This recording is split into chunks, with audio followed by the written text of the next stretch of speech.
Vous croyez que votre argent vous appartient? Attendez de voir combien de fois il est taxé avant même d'être dépensé. Chaque dollar que vous gagnez subit une véritable course d'obstacles fiscaux, souvent invisibles mais bien réels. Cet argent que vous touchez est déjà promis à quelqu'un d'autre. Aujourd'hui, Imagine Demain explore une question simple mais essentielle. Et si on était vraiment trop taxé et imposé?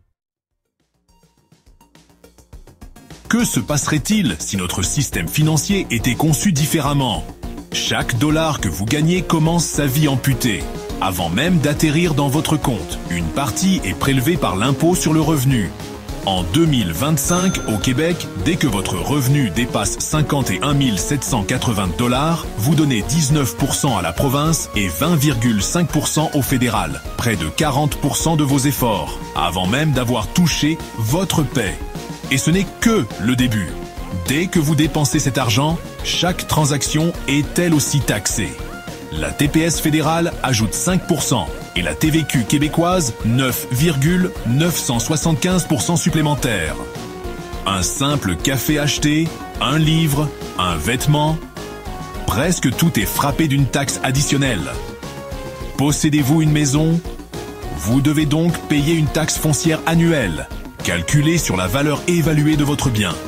Vous devez également payer une taxe scolaire, sans oublier la taxe de bienvenue lors de l'achat. Même votre voiture n'y échappe malheureusement pas. Il y a la taxe d'achat, la taxe spéciale sur l'essence, et même la TVQ sur les frais d'immatriculation. Et vos économies, si elles fructifient, une partie de vos intérêts et de vos gains en capital sera aussi imposée. Bref, on ne s'en sort pas. Voyons comment ça se passe concrètement, dans la vraie vie. Vous recevez votre salaire. Première coupe, l'impôt sur le revenu. Une part imposante s'évapore avant même que vous puissiez en profiter. Avec ce qu'il vous reste, vous achetez une voiture, taxe sur l'achat, frais de vente, en plus des taxes de circulation annuelles. Puis, vous faites le plein. Taxe d'accise fédérale, taxe spécifique provinciale, TPS, TVQ. Vous allez à l'épicerie pour nourrir votre famille. Même scénario. Certains aliments sont exonérés, mais d'autres, comme les collations, les boissons sucrées ou les plats préparés, sont lourdement taxés.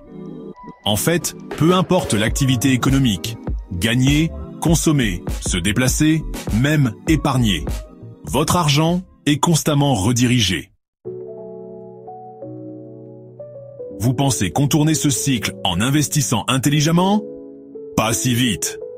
Lorsque vous investissez en bourse, dans l'immobilier ou dans des fonds, vous prenez des risques. Mais même si votre placement réussit, vos gains ne sont pas entiers. Depuis 2000, 50% de vos gains en capital sont ajoutés à votre revenu imposable.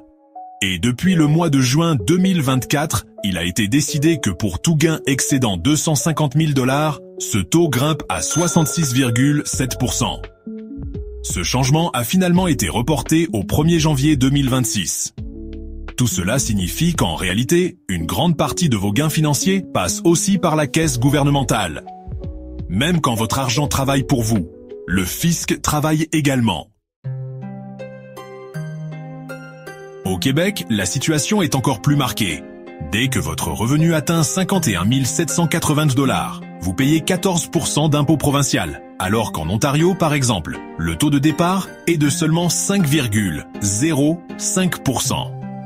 Notre système fiscal prélève donc une part bien plus grande dès les premiers dollars gagnés, et cela grimpe rapidement, jusqu'à 25,75% pour les revenus supérieurs à 126 000 $. Ajoutez à cela les taux fédéraux, et le taux marginal combiné au Québec peut atteindre 53,31% pour les hauts revenus. En comparaison, dans d'autres provinces canadiennes comme la Colombie-Britannique ou l'Alberta, les contribuables de même niveau de revenus conservent une part significativement plus grande de leur paie.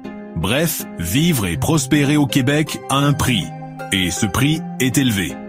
Oui, plus de la moitié de votre prochain dollar gagné est englouti.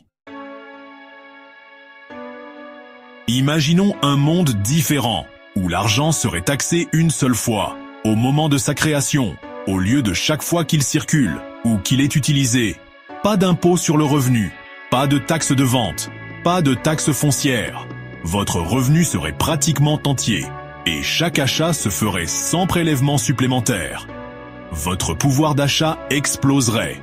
Vos épargnes grossiraient naturellement, sans crainte de les voir érodées par des taxes à chaque dépense ou investissement.